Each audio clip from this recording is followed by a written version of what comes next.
आता मला काय माहित की वाघाचं कातडं पांघरलेला हा काय, जरा मला शब्द पाठ करायला त्रास होतो. वाघाचं कातडं पांघरलेला कोण होता?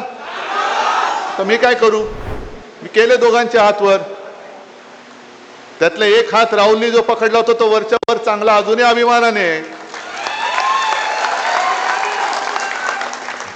आणि दुसरा पळाला, विकास करण्यासाठी पळाले.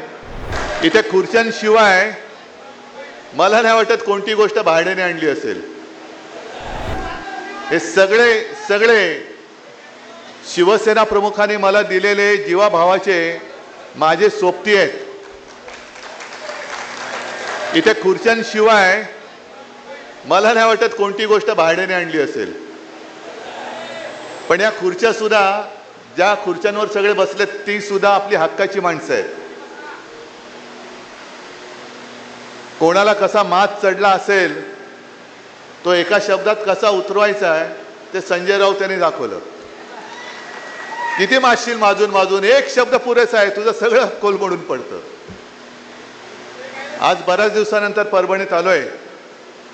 पहिल्या प्रथम मी परभणीकरांना धन्यवाद देतोय की तुम्ही आपल्या हक्काचा शिवसेनेचा महापौर निवडून दिलात. त्याच्याबद्दल खास धन्यवाद देतोय. जनतेची सेवा करणारा एक कार्यकर्ता तुम्ही निवडून दिलात. आता त्याच्याही वरनं माझ्यावरती टीका झाली. याने म्हणे बाळासाहेबांचे विचार सोडले. का सोडले? की म्हणे महापौर मुसलमान आहे. असेल, पण तो आमचा आहे. त्याला शिवसेनेची उमेदवारी घेऊन शिवसैनिक म्हणून तो लढलेला आहे. बरं, ज्यांनी माझ्यावर टीका केली की यांनी म्हणे मुस्लिम महापौर दिला, बाळासाहेबांचे विचार सोडले, मग त्या गदड्यांना विचारायचं, तुम्ही कालच्या विधान परिषदेमध्ये जो आमच्या नावंदरच्या विरोधात उभा करून निवडून आणला तो कोण आहे? मग ठीक आहे, आपण तराजू काढू. त्यांनी निवडून दिलेला आमदार, त्याची पार्श्वभूमी काढा, त्याच्यावरती तो कुठे काय केस खटले बिटले होते, तुरुंगात होता का ते काढा. आणि एका त्या महाराजांच्या कीर्तनासाठी स्वतःची शेती पीक काढून ती जमीन उपलब्ध करून देणार आमचा महापौर बघा.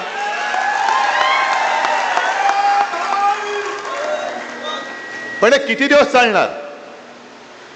म्हणजे आपण जरा कुठे काय केलं की बाळासाहेबांचे विचार सोडले, पण तुम्ही शिवसैनिकांशी आणि शिवसेनेशी गद्दारी केली.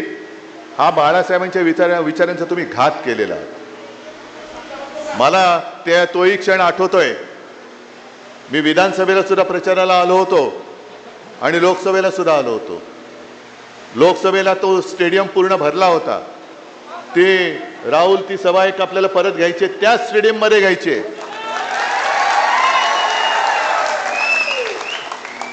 आणि पाऊस आला होता ना, पण त्या पावसात सुद्धा ना तुम्ही आलात ना मी आलो.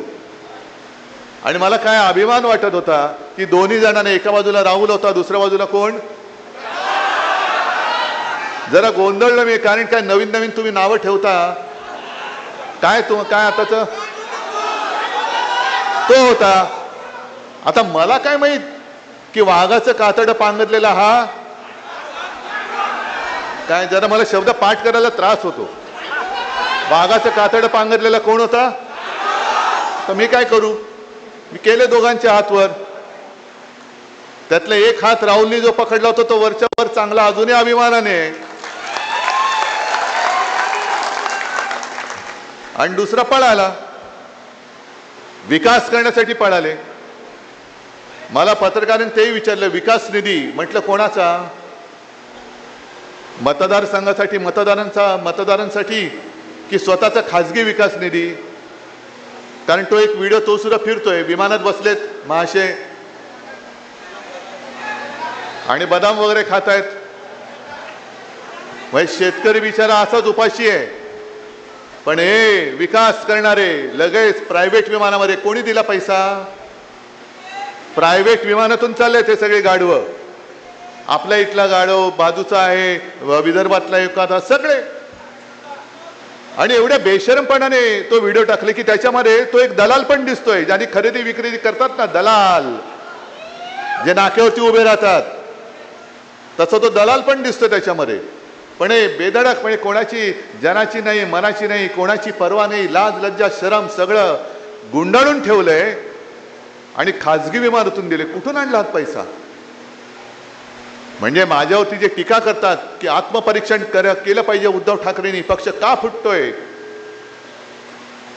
खरंच आत्मपरीक्षण केलं पाहिजे, पण एकट्या उद्धव ठाकरेंनी नाही, आत्मपरीक्षण सगळ्यांनी केलं पाहिजे. ममता बॅनर्जी पासून सगळ्यांनी केलं पाहिजे. आणि त्याही पेक्षा टीकाकारांनी केलं पाहिजे की आमच्या पक्षफुटीची केस 4-4 वर्ष सुप्रीम कोर्टामध्ये अजून प्रलंबित आहे, का आत्मपरीक्षण केलं जात नाही, का ती केस प्रलंबित आहे.